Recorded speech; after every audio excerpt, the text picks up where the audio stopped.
So అయితే mad వచ్చిన తర్వాత మ్యాడ్ స్క్వేర్లో మీరు అంటే చేంజెస్ ఏమైనా చేయడం జరిగిందా?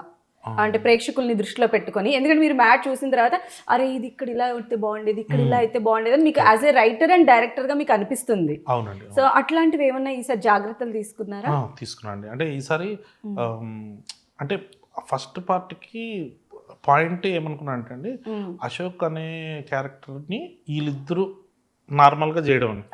సో దానివల్ల అశోక్ క్యారెక్టర్ కొంచెం సీరియస్గా ఉండడం అట్లా ఉండేదని. సో ఈసారి వీళ్ళతో ఫ్రెండ్స్తో కలిసిపోయింది. ఓపెనింగ్ సీన్ నుంచి తనని కూడా ఫన్లోకి దింపేసాం అనమాట.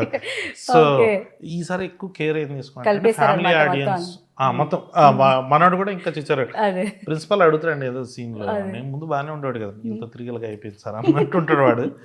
సో వీళ్ళందరినీ ఒక ఫ్యామిలీలోకి తీసుకురావాలని అనిపించిందండి.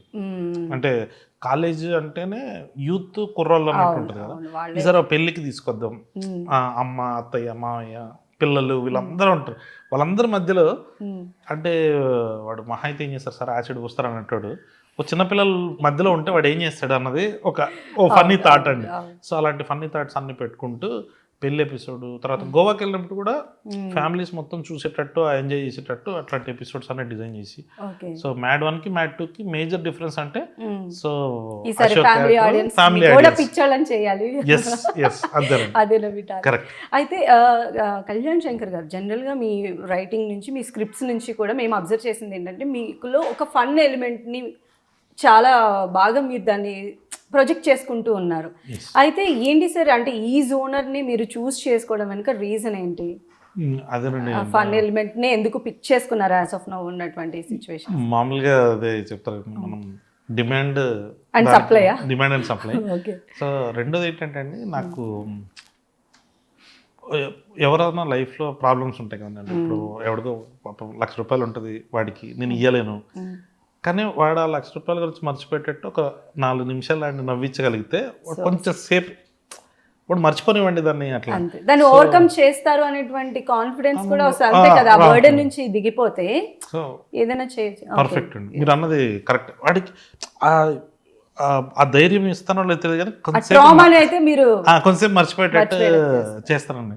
అంటే చిన్నప్పుడు ఒక ఇన్సిడెంట్ అయింది ఇలాంటిది ఒకటి. మా సిస్టర్ ఆవిడ కొంచెం ఇంట్లో ఫ్యామిలీ ఇష్యూస్ ఉండేవి, ఇంటికి వచ్చేది పాప ఏడుస్తూ ఉండేది అనమాట. పెదనాన్న కూతురు ఆవిడ ఏడుస్తుంటే మనం వెళ్ళి కొంచెంసేపు ఒక 20 minutes అట్లా మాట్లాడుతుంటే మర్చిపోయి నవ్వుతూ ఉండేదండి ఆవిడ. సో తర్వాత ఆవిడ ఎప్పుడో ఒకసారి చెప్పింది, నాకు ఆ 20 minutes చాలా హెల్ప్ అయ్యింది లైఫ్లో ఓవర్కమ్ చేయడానికి. సో అప్పుడు ఏదో ఒక థాట్ వచ్చింది, నవ్వించాలేమో మనము, అంటే మనకు దేవుడు అది ఇచ్చాడేమో, దాన్ని మనం అది బయటకు పెట్టాలి అని.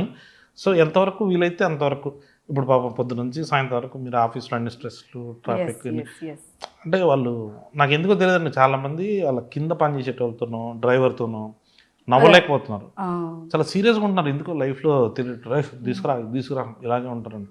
పని నేర్చుకో, వర్క్ నేర్చుకో, ఈ జోన్లో ఉన్నారనమాట.